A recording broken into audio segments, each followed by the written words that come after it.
Savoir et comprendre les plus récentes nouvelles qui nous touchent. Tout savoir en 24 minutes. Bonjour, bienvenue au Tout savoir en 24 minutes. Bonjour Francis. André-Sylvain Latour, bonjour. Je pense que le sujet du jour, c'est définitivement les inondations. Ben oui, où est-ce qu'il s'en va avec ses skis? Oui, il a plu. Il a plu énormément. Je vais peut-être devancer un petit peu, JP, si tu pouvais nous montrer la carte. Il y a certains endroits au Québec qui ont reçu 175 mm de pluie en 24 heures. Regarde ça sur le site du Journal de Montréal. C'est principalement l'ouest de Montréal, l'ouest de Laval. Moi, je suis au centre de Laval et je peux te dire que ça n'était pas joli. Il a plu. Oh là là, qu'il a plu, énormément de désagréments pour des milliers de Québécoises et de Québécois. Et ça, c'est pas seulement en raison de la pluie qui est tombée. Je pense qu'on en est peut-être à se demander maintenant, est-ce que notre réseau est fait pour ce genre d'événement-là? Ben, c'est sûr que non. C'est sûr que non. Poser la question, c'est y répondre, parce que j'ai l'impression que, je lisais le record avant, pour, je pense, Dorval, là, où il s'est mesuré, c'était genre 93. Puis là, tu nous as donné les places où le mètre carré, il y en a eu le plus, mais à Dorval, il y a eu une augmentation de comme 60% de l'ancien record. Fait que là, tu peux pas avoir des infrastructures prêtes à quasiment doubler la quantité d'absorption d'eau. Donc non, clairement, la réponse, c'est qu'on n'était pas prêt. Et il n'y a pas que ça, je te dirais. Moi, j'ai entendu une histoire, parce que forcément, aujourd'hui, TVA Nouvelles, le Journal de Montréal ont présenté énormément de témoignages de gens qui sont désemparés, qui ont tout perdu dans ça. Entre autres, une mère monoparentale qui vit dans un quadriplex au sous-sol. En 15 minutes, son appartement a été inondé. Elle dit, je voyais mon frigidaire puis ma laveuse flotter. Donc, tu sais, tu prends ce que tu peux agripper à ce moment-là en 15 minutes, puis tu sors, tu sauves ta vie. Puis, tu sais, il faut pas oublier aussi, c'est de l'électricité. Tu sais, veut pas, il y a les prises électriques. Mais là, quand tu arrives à la boîte électrique, là, je suis pas électricien, mais ça commence à devenir encore plus inquiétant que ça l'était. Les deux jambes dans l'eau, là, effectivement. Ben oui, puis c'était jusqu'à la taille, oublie ça. C'est extrêmement préoccupant. Ouais. Oui, absolument. Donc, et d'ailleurs, parlant d'électricité, je connais on m'a raconté une histoire, là, c'est là que je m'en allais. À Rosemère, la personne a une pompe, tu sais, pour évacuer l'eau dans un puisard. Bien sûr. Et tout fonctionnait. J'ai ça. J'ai ça, moi, des également. maisons ont ça. Là. Même avec un petit écoulement d'eau, il faut toujours vider l'eau. Là. Exact. Ouais. Sauf que souvent, des fois, quand les gens ont ça, ils n'ont pas d'autres sorties d'eau. Donc, à ce moment-là, si la pompe arrête, l'eau monte. Ben oui. C'est ça. Et dans un cas où, entre autres, à Rosemère, il y a énormément d'arbres, il y a eu des dommages. Une panne d'électricité. Ouais. Ben, dans ce cas-ci, c'est Hydro qui a fermé pour réparer la panne.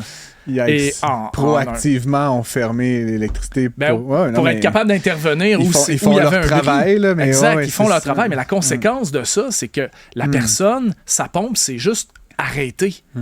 Et à ce moment-là, la maison a été inondée dans ce temps-là, il faut avoir un petit chargeur de téléphone là, avec une prise USB, là, puis tu vas brancher ça dans ta pompe. Je blague, mais il y a des systèmes aujourd'hui. C'est plutôt des batteries de voiture, je pense, là, qui sont faites pour garder la charge toujours pleine. Puis dans des cas comme... Parce que ce qui est paradoxal, c'est que c'est souvent quand on a des tempêtes comme celle-là qu'effectivement, l'électricité lâche pour, comme tu dis, des arbres ou de manière préventive. Puis là, tu te retrouves non seulement qu'il y a beaucoup d'eau, mais ton mécanisme d'évacuation de l'eau fonctionne plus. Donc, exactement. En tout cas, t'es pris dans un cercle vicieux à ce moment-là où tu regardes tes avoirs sans... Et tu sais, morale de l'histoire, là, encore une fois, avec tout le drame humain qui n'est pas fini d'ailleurs. Là, je pense qu'il y a beaucoup de gens là, qui vont prendre plusieurs semaines à s'en remettre. Plusieurs mois. Plusieurs mois, mais tu sais, c'est pas la dernière fois que ça arrive. Là, puis tu sais, réchauffement climatique, là, ça va pas arriver tous les 2 jours, mais la fréquence de ces événements extrêmes-là risque de survenir risque d'augmenter. Et donc, ça risque de survenir de plus en plus fréquemment. Et donc, il faut s'équiper. Fait qu'en termes de pompe, en termes de batterie, en termes de tout ça, là, on a eu quasiment catastrophe, là, on peut le dire. Là. Puis je pense que c'est à nous collectivement de trouver tous les équipements nécessaires pour éviter que ça survienne de nouveau. Écoute, je lisais à quelque part que la demande pour les pompes, évidemment, oublie ça. Parlons-en, mon Dieu. J'ai eu un petit problème justement avec le flotteur. Il voulait plus redescendre de ma pompe. Au moins, c'est pas qu'il voulait pas remonter. Il a bien choisi sa journée, le flotteur. Il a bien choisi sa journée. Même, tu sais, je veux dire, je préfère une pompe qui fonctionne toute seule qu'une pompe qui fonctionne pas du tout. Non, là. Disons que c'est un moindre mal. Donc, j'ai fouillé un petit peu pour avoir une pompe et un système de batterie exactement comme tu viens de parler. Il n'y en a plus nulle part. Ouais. Nulle part, les tablettes sont vides, peu importe la force. Donc, les gens se sont vraiment rués là-dessus. Le gars organisé en moi te dira... Prends ton agenda, sortez votre agenda à la maison, dans l'auto, sortez votre agenda et dans 2 semaines, mettez-vous une petite note, achetez pompe et batterie. Là, les stocks vont se refaire. Là, oui.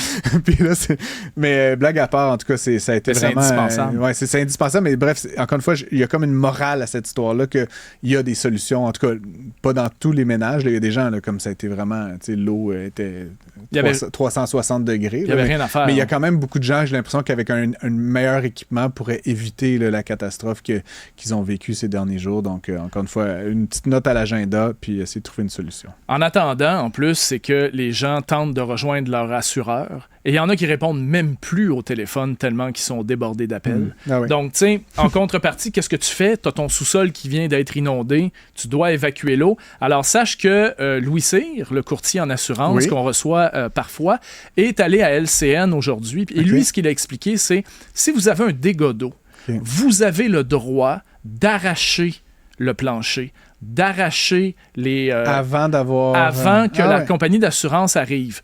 Il y a des conditions, par contre. Assurez-vous d'avoir des photos avant, d'avoir des photos après et de garder les débris.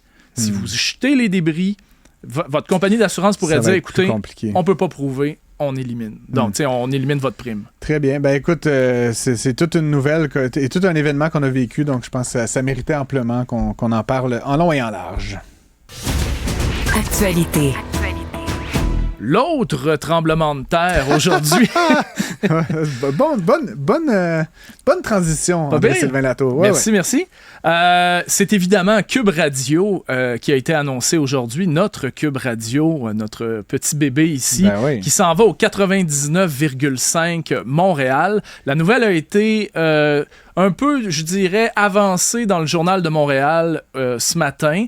Confirmé pleinement lors d'une conférence de presse qui était prévue à 10h, qui a commencé autour de 10h05, avec, entre autres, Nicolas Leclerc, le vice-président de Leclerc Communication. C'est le copropriétaire des stations Week-end. Donc, quand ils ont annoncé la fin de la programmation... Et Boulevard. J'ai été longtemps chroniqueur à Boulevard. Là, je ne veux pas faire de promo pour d'autres chaînes. C'est à Québec, donc c'est de bonne guerre. Mais je connais bien la famille Leclerc. Puis c'est le fun, cette proximité là, entre les deux groupes de médias. C'est excitant. Ben, en fait, ce que M. Leclerc a expliqué, c'est que le marché à Montréal pour des stations musicales est extrêmement compétitif et de plus en plus difficile. Il ne semble pas avoir tiré son épingle du jeu dans les environ 4 ans. Oui, voilà, on voit, c'est le nouveau Morning Man ici, Mario Dumont. C'est lui qui va commencer le matin de 6h à 9h. Dans mon introduction, je l'ai appelé l'homme, le mythe, la légende. J'espère qu'il ne va pas m'en vouloir, là, mais je le considère quasiment comme un mentor, Mario. Fait que j'ai été très, très heureux de voir la nouvelle ce matin. Je vois que tu choisis bien tes mentors. Faut croire que... Voilà.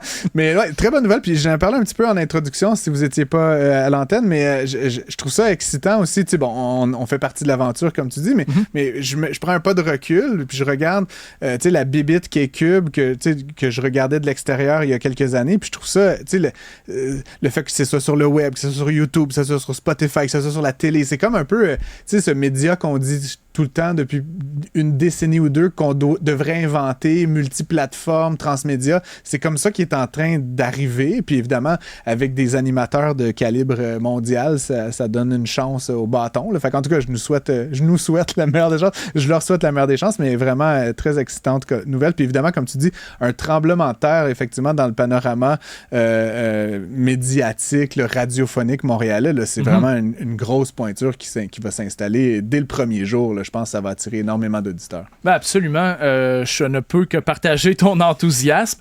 Je te dirais que ce qui a été dit de la part de Leclerc Communication, c'est que Cube représentait la solution clé en main idéale à proposer aux auditeurs. Donc, et il va même, son collègue Benoît Simard, là, qui est le directeur du 99,5 Montréal, il dit « Aucune grille n'était aussi forte que celle que Cube Radio proposait, surtout avec l'animateur vedette Mario Dumont. » Encore là, je ne peux qu'être en accord avec lui, mais certains diront que... Là, je parle comme Donald Trump. Certains diront que je prêche pour ma paroisse. T'avais-tu une plus grosse foule que Martin Luther King, toi, quand t'as dit ça, André? En ce moment même. 250 000 les applaudissements. Écoute, ça se rend jusqu'en studio. Écoute, pour te faire un petit survol rapide, Cube ne se dénature pas, loin de là, garde son côté mordant, grinçant également, poser les questions difficiles aux gens qui doivent répondre à ces questions-là, les gens que les gens veulent entendre. Donc, on dit Mario Dumont, Isabelle Maréchal, Benoît Dutrisac, Sophie Durocher et Richard Martineau dans cet ordre-là. Donc, je pense que les auditeurs de Montréal vont être extrêmement bien servis avec ça. Sans aucun doute. Savoir et comprendre, tout savoir en 24 minutes. Une petite nouvelle en 2 temps ici. Le fils de Jean Charest veut être candidat pour le Parti libéral du Québec en 2026. Ben ouais. Ce serait donc un autre Charest. Après, tu sais quand même, M. Charest, Jean, a été premier ministre de 2003 à 2012, longtemps député de Sherbrooke également. On se souviendra qu'il a fait de la politique fédérale aussi. Oui, au Parti conservateur. Exactement. Ouais. Donc, en gros, il ne faut pas penser que Antoine Dionne Charest part de nulle part. Il n'est pas parachuté. C'est un jeune homme qui fait du militantisme au Parti libéral depuis à peu près une quinzaine d'années. Donc, lui, il s'est dit, tiens, ça va être le temps maintenant. Je sens que c'est le bon moment. Je me lance. Il n'a pas encore décidé vraiment dans quelle circonscription il va aller. Là, on parle de 2026. Quand même. Il y a le temps d'y penser. Il y a une course à la chefferie d'ici là qui va quand même donner le ton là, énormément, je pense, à la campagne qui va se préparer. La course à la chefferie, elle se termine le 15 juin 2025. Là, donc, je pense qu'une fois le chef choisi, les candidats vont commencer à pouvoir s'identifier, mais il pose la table, là. Je sais pas pourquoi il fait... Et c'est ce qui m'étonne, d'ailleurs, André Sylvain, on pourrait en parler longuement, mais tous ces gens qui se prononcent si fortement, si longtemps d'avance, je sais pas c'est quoi, est-ce qu'ils essaient de poser un pion?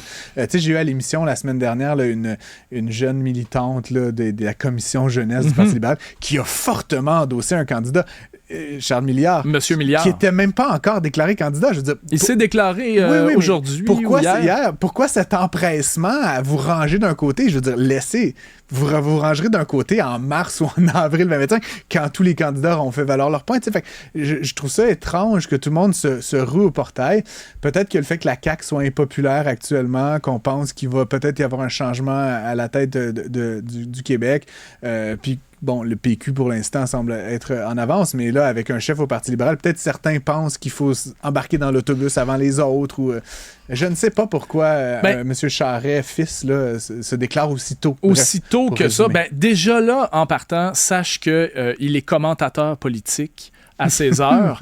Donc, peut-être qu'il voit ça comme étant une certaine transparence, je dirais. Donc, tu sais, sachez que, oui, je fais du militantisme, mais je serai également candidat. Donc, sachez-le quand vous écoutez mes commentaires. Ça pourrait être ça. Moi, je te dirais c'est comme pour se dédouaner, mais là, il va être moins invité comme chroniqueur. Écoute, ça reste à voir. Ça reste à voir. Tu comprends que si j'ai le choix, même moi, là, si j'ai le choix entre un gars qui va analyser la politique puis un candidat politique, en tout cas, je l'inviterai pas pour les mêmes raisons, en tout cas, assurément. L'un est porte-parole, l'autre, du moins, une apparence de neutralité, c'est le fils à Jean Charest, là, on s'entend. Mais bref, tout ça pour dire, on lui souhaite bonne chance. Il n'est pas son père, nécessairement. Il a sûrement ses propres idées, sa propre vue du monde. Ouais. Ben, il veut un peu ramener, disons, modifier un peu, changer l'optique du PLQ. Moi, je te dirais, si je me fie aux dernières élections, toute idée est bienvenue. Ouais. Toute idée est bienvenue. D'ailleurs, les libéraux ont proposé, sous un peu comment est-ce que je te dirais, je suis tenté de dire la plume d'André Pratt. Ouais. Ils ont proposé une constitution québécoise qui, selon eux, va permettre de renforcer le statut du Québec dans le Canada. Honnêtement, là, je sais pas comment dire. Je veux pas raviver quelques flammes que ce soit, mais en termes de ligne de com, là, comme pour moi, de ramener ça à un débat constitutionnel, là, comme si tu veux endormir le monde puis décourager tout le monde de même se présenter aux urnes, vas-y avec ce cheval-là. Comme, c'est tellement loin des préoccupations des gens que d'écrire une constitution. Veux-tu l'écrire avec moi, la constitution, André Sylvain? Pas que tout le monde s'en fout puis pas que c'est pas important, c'est fondamental, évidemment, mais est-ce qu'on en fait... Est-ce que c'est vendeur? Est-ce que c'est vendeur? Est-ce qu'on met ça au milieu de la table comme notre point Nord? Hey, le prochain Parti libéral, là, on va réécrire une constitution. T'sais. I had a dream, parlant de Martin Luther King. Bref, je sais pas. Beau lien ici.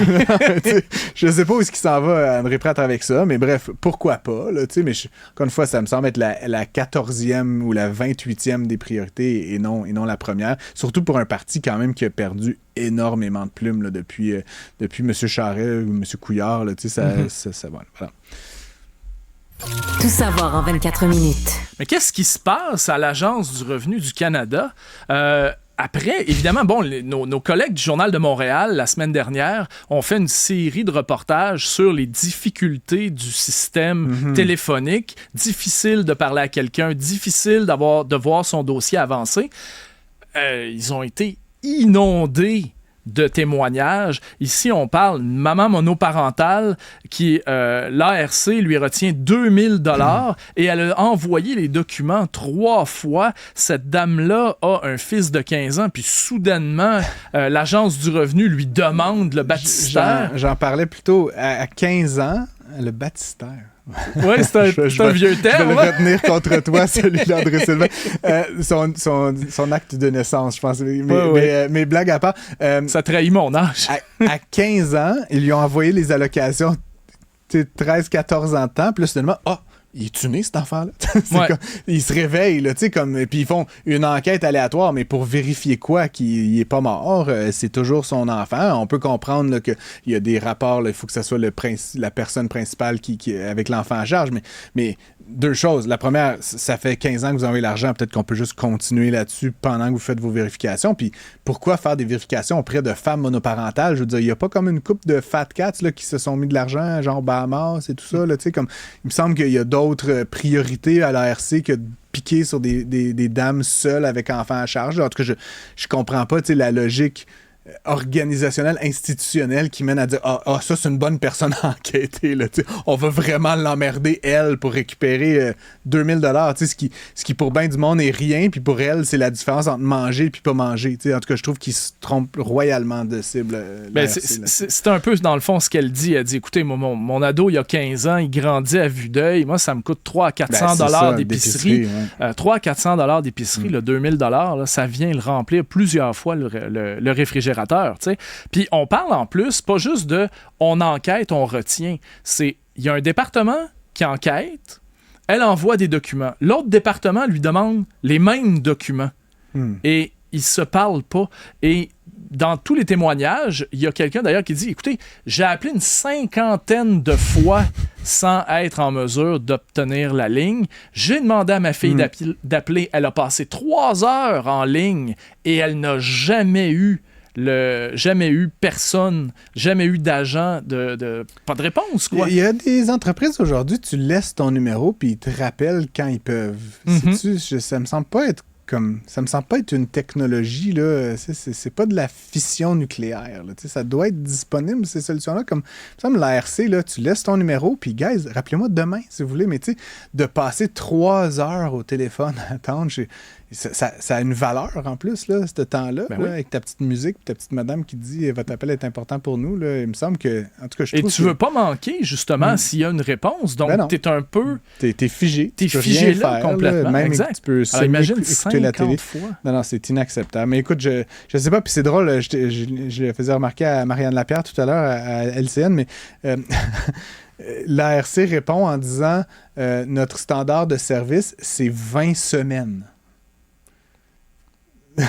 20 semaines. 20 semaines, là, c'est 5 mois de temps. Notre standard de service pas pour répondre au téléphone, évidemment, là, mais pour régler une situation. C'est comme, ben là, qui c'est qui a 6 mois à perdre, à attendre que vous dépétiez? Ça, c'est inacceptable. Puis l'autre affaire qui m'a fait rire, ils disent, en fait, le problème, c'est qu'il faudrait qu'on puisse traiter les dossiers manuellement parce que de manière automatisée, c'est trop lent.